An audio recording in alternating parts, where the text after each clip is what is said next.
My name is Tabitha Wairimu Manyeki. I'm a business lady at Mathare North. I'm 34 years old.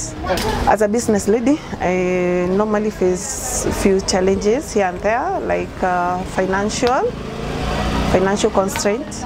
Because especially when you are dealing with business, you'll get most of the time when you visit to the banks or microfinances, they require you to produce a security so that you can be given some cash to operate your business.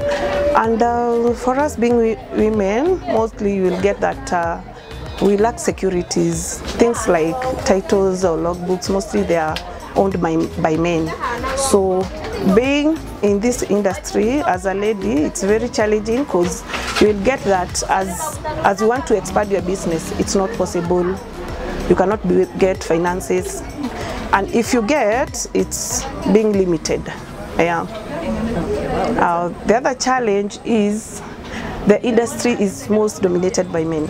So you'll get that being in the business, you're not able to compete with them. Like now, most of my competitor, being a supplier, most of my competitors, the other distributor are men. So when we are trying to negotiate, they are more like they are being hard in the market than me. The other challenge, also being a lady, you'll get that most of your employees will be men.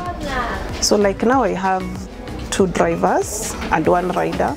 And for those employees, you will have a challenge dealing with them. Sometimes you will tell them to do this and you are like, my boss is a lady, so I won't do it all.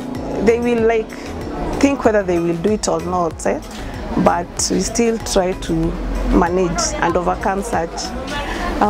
Also, there is a challenge of being a lady. You are a mother, you are the boss in the job. So trying to do the business and the family, sometimes they collide. Because now you have to choose which side to prioritize. So sometimes you'll see the business is suffering or the family is suffering as you try to do your best.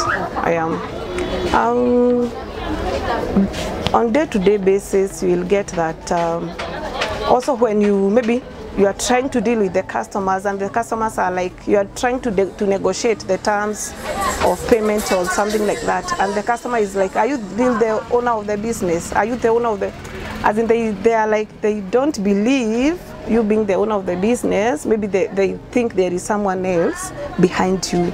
So maybe when you're negotiating the terms, they are like, can we talk to the boss? Because they undermine the women in the industry.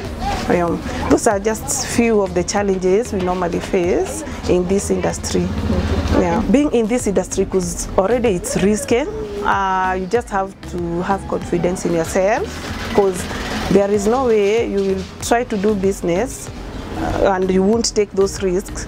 And obvious, you have to know that being a woman in this field, these challenges are there. So you try to have confidence so that you can try to overcome the challenges. And some of the challenges you have to see other ways, like if there are things like finances, you try to join groups so that you can get finances. Without having security, you guarantee each other instead of trying to look for security to guarantee you the loan. I think they can try to empower us. And maybe the society can try to engage more women and to support them, because most women, they lack that support to engage themselves in the industry.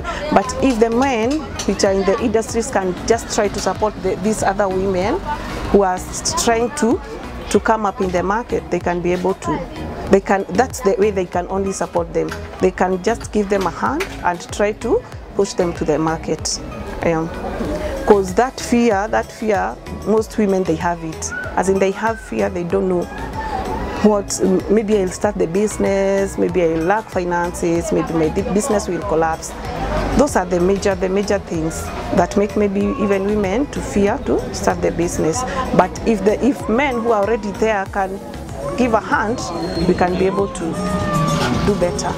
Okay, then before, I've been employed for like 8 years. I've been a banker, and I left banking to come and do business.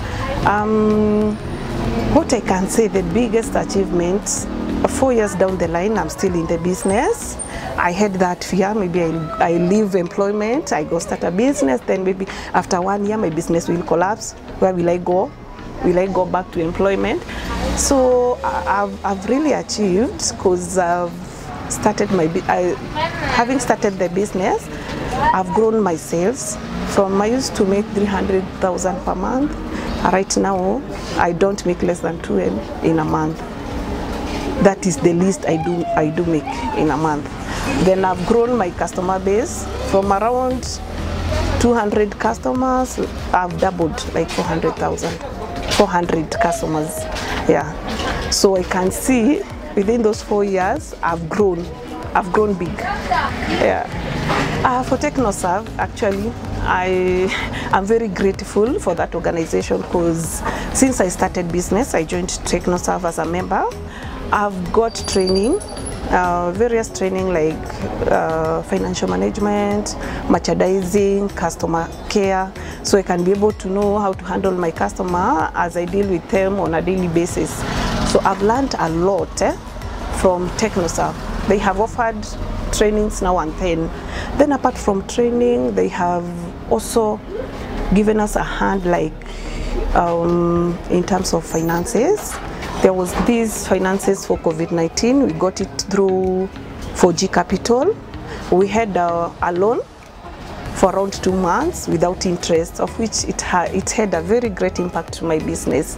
Having such finances without any interest, it really helped my business. I can tell them they shouldn't fear. That fear of unknown, don't fear. Just if you want to start something, just start small. You will grow your business. Don't have that fear about tomorrow. Once you get started, things will be okay. Yeah.